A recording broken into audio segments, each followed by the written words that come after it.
Alrighty guys, I got my redcat Volcano EPX brushed edition. I just want to show you some modifications that I did. So you get this term called chassis slap, which means takes the shock out of your jump.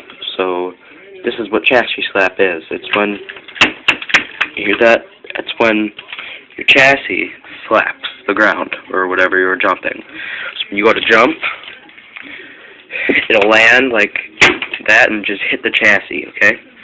Now this, you want chassis slap, okay? You want it because you don't want to break anything when you go to do it. Most probably you're going to break your chassis, but odds are you're never going to do that. And another thing I did was I moved the tie rods, okay? They used to be parallel. Now that wasn't good because if you jump, you'd bend your dog bones. Okay, so then when you compress your suspension, see how it's level right now, and it's level all the way until you have it all the way down. Now it doesn't matter when you're all the way down. Okay, so that's one thing I did. What I did was I moved.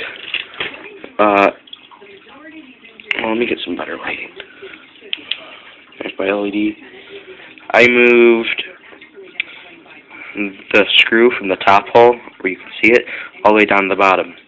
And I moved it from the shock plate, from the bottom all the way to the top, very top one.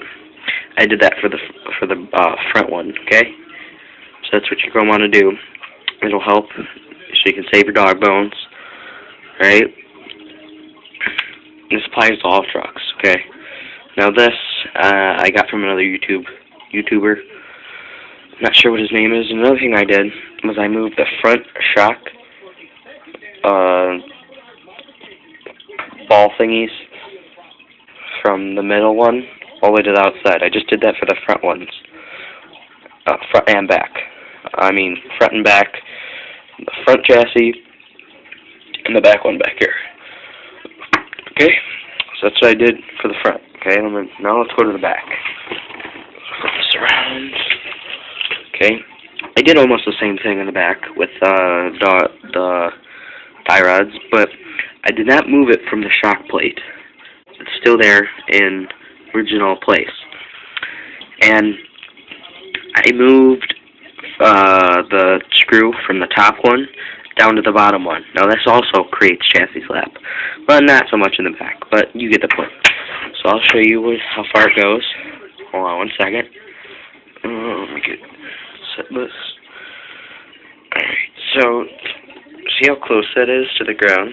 The table, I mean? Before it used to go all the way up to there. Now that's a lot, okay? So what it does is it changes the geometry of how that suspension works, okay? And it allows it to go a lot farther down. And you can see it's parallel with the dog bone, so you will never bend it. Okay? I wouldn't say never, but you get the point, right? And then that's about it. I don't got my HPI in there.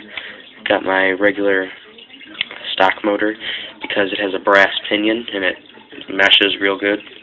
I don't know why, but I don't know if you can see that. I didn't put it back together because I'm not keeping the steel one. I'm keeping I'm buying a plastic one, and I'm going to buy a new pinion gear for my HPI motor. Alright, that's it. Thanks for watching, guys.